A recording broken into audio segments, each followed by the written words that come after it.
नमस्कार, बिहार मिथिला न्यूज में आपका स्वागत है। मैं मनोज।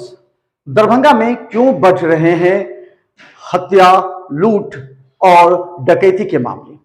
जरा गंभीरता से सोचिएगा।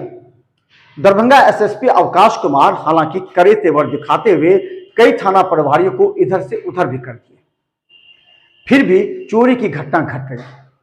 सबसे ज्यादा अगर कहीं शिकायत है तो वह नगर थाना में।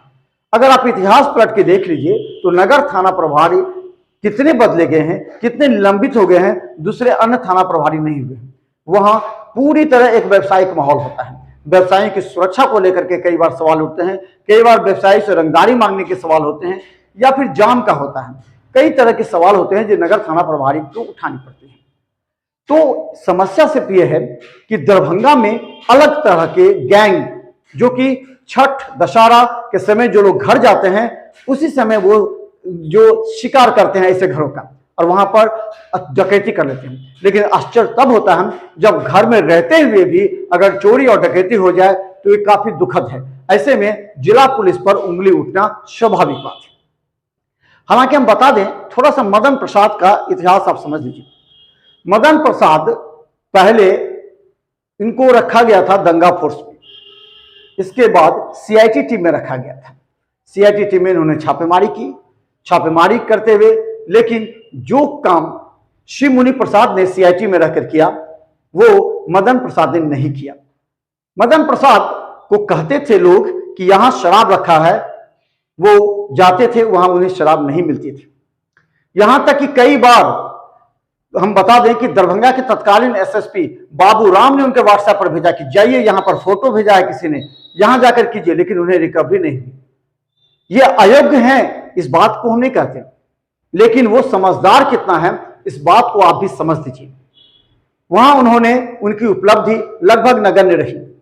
इसके बाद वो आते हैं लहरियासराय थाना। अवकाश कुमार ने उन्हें एक मौका दिया कि आप लहरियासराय थाना का कमान संभालें, लेकिन लहरियासराय थाना की कमान संभालने में इतनी बदनामी उनकी होने लगी कि एसएसपी भी परेशान हो गए। कई बार स्थानीय लोगों ने उन पर सीधा आरोप लगा दिया।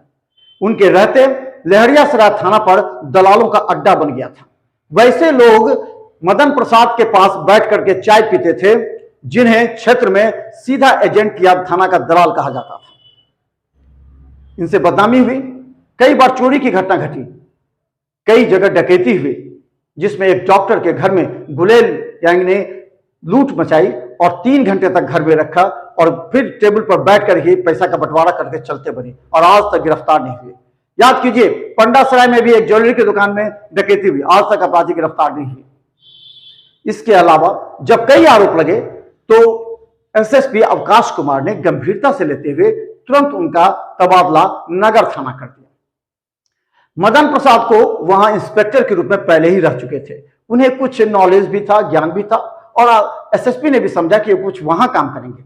लेकिन वहां भी लगातार घटना घटने लगी, अपराध होने लगे, चोरी डकैती होने लगी, जाम की समस्या से निजात नहीं मिला, व्यवसायियों की सुरक्षा के लिए परेशान हो गए। वहां फिर एक बार वैसे लोगों का उठना बैठना शुरू हो गया जिनका मदन प्रसाद के साथ व्यक्तिगत ताल्लुकात थे और जिन्हें दलाल कहा जाता था, एजेंट कहा जाता था। जब ऐसे लोग नगर थाना पर बैठने लगे तो निश्चित तौर पर अपराध में इजाफा होगा, और जो अपराधी होते हैं वो थाना प्रभारी को देखकर समझ लाते हैं कि कौन सा थाना प्रभारी कड़क है, कौन सा थाना प्रभारी लूज है, कौन सा थाना प्रभारी ज्यादा दिमाग नहीं लगा सकता। इस समय में अपराध बढ़ते हैं। उसके बाद स्वाभाविक रूप से नगर थाना में अपराध बढ़े।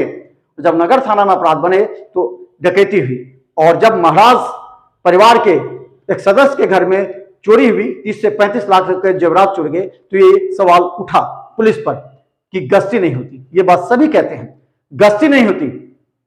जब आप फोन कीजिए तो पुलिस नहीं आती है स्थानीय थाना, तो कहां रहती है?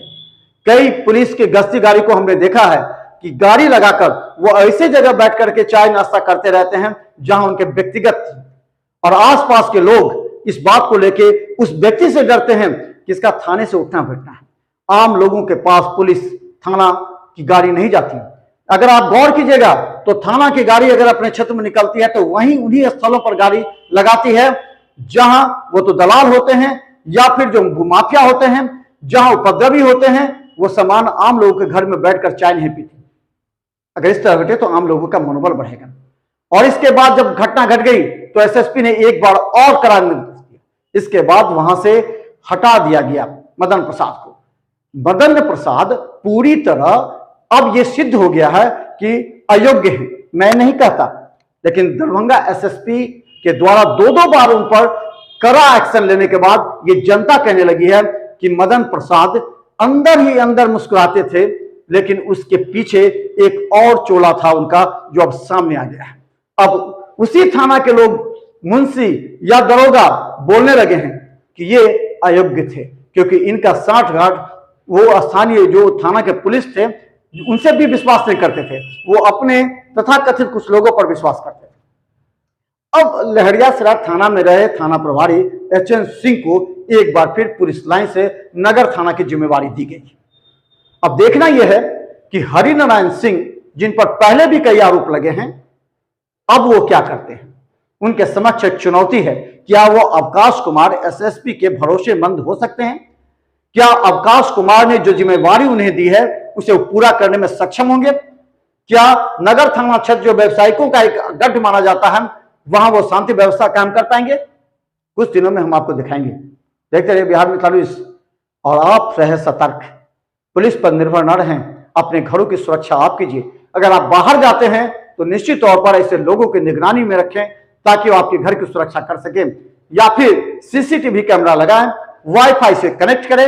आप बॉम्बे में हैं फिर भी आप अपने घर की देखरेख कर सकते हैं। अगर आपको थोड़ा सा भी ऐसा एहसास हो, अगल बगल वाले को फोन कीजिए, हो सकता है कि आपका घर बच जाए, चोरी डकैती ना हो।